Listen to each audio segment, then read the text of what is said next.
class citizen. That is why we are advocating for true resource control, because that was what our leaders fought for at independence. In fact, all the regions at independence agreed that everybody should control his resources and pay tax to the center.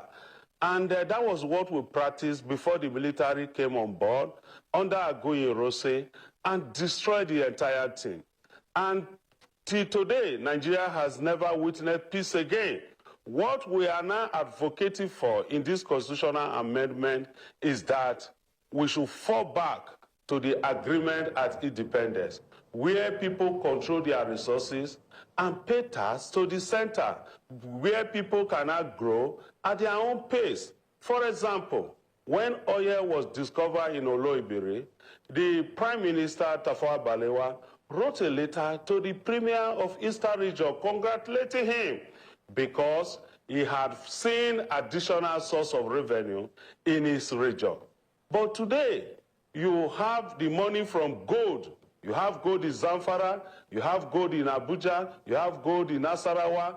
People, individuals, are now mining this gold, and there's nothing on the table for the other state to share. But the oil and gas is being shared to all the states of the Federation. So we are now saying that there should be resource control. That is one of the things we are advocating for in the constitutional amendment. There are a lot of things also. For example, insecurity in Nigeria, this problem can be solved through state security, where the state control their own security, and this insecurity will stop because the federal government is taking more than they can chew. The federal government, the center, can no longer control the security system of Nigeria. We're also advocating that INEC, the appointment of INEC chairman and commissioner, shouldn't be by the executive, by the presidency. It should be appointed by the National Council of States. And we're also advocating at this moment that there are ICPC, for example. The ICPC and EFCC should be merged. There is no need to have two bodies pursuing the same thing. Let us merge ICPC and EFCC to be one. We are also saying in this constitutional amendment that there should be referendum. In fact, there's no provision for referendum in the 1999 Constitution. People should be able to determine where they want to be. If they are not fairly treated, there should be referendum where people can say either we want to belong to Nigeria that is not working, or we want to belong to Nigeria. So what we are saying at this moment is that let every region control their resources and pay tax to the center for international maintenance of international diplomacy and the protection of the territorial integrity. Now, Mr. Ominimini, just a second, sir, if you don't mind. Mr. Ominimini, I've been trying to get your attention. Now, I didn't want you to go too far from when you spoke about resource control. You also gave the example of gold in other parts, northern parts of Nigeria, and how these resources are being mined by individuals who do not give back to the community. Now, I'm asking, if you're asking for control, from the grassroots level, because these resources, well, they're being gotten from the grassroots. Does PANDEF have an apparatus at this level to make sure that these resources, if handed over to the states to take care of by themselves, will not be mismanaged? That these taxes that you talk about will definitely be duly paid to the federal account. What apparatus will there be in place?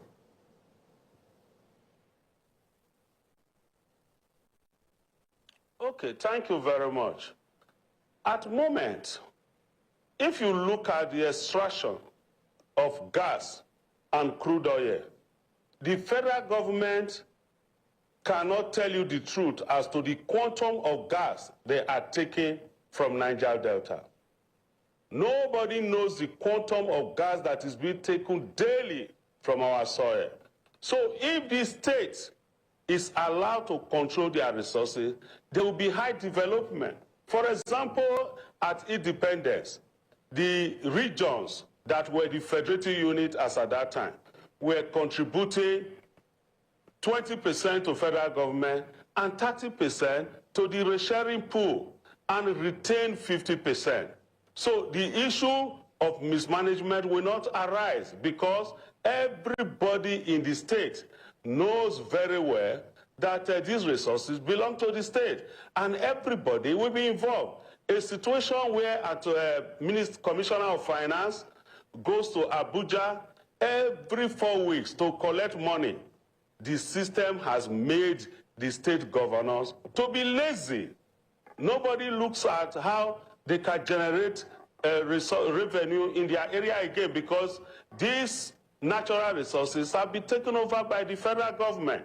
So we want people to develop at their own pace. Once these resources are controlled by this federating unit, we are saying that there should be federating unit, and this present state can be federating unit. Some people are advocating for this region to be the federating unit.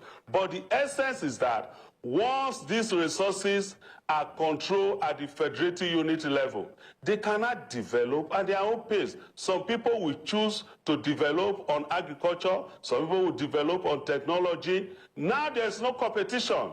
All the states are very lazy because every 4 weeks you give them money. So that is why we are saying let us identify federating units, and this federating unit will control their resources. Resources will better be managed. Now you have IOC extracting our oil and gas and give us some percentage, 30% minimum. Right. The Constitution says, but what they give to us can actually be said to be 30%. Because what they give to us at the moment is less than 30%, because the IOC or the settler takes about 40%. So it is the 30% of the 60% that is being given to us at the moment, which is unfair. We should be able to retain 50% of what is generated from our area by us. Right. So resource control through federalism is the only thing that right, Mr. Ominimini, if you can hear me, you've talked about federalism, true federalism, you've talked about resource control, you've talked about state policing, right? And these are all of the issues that not just, PANDEF and the southern part of Nigeria have asked, but also the eastern part as well, especially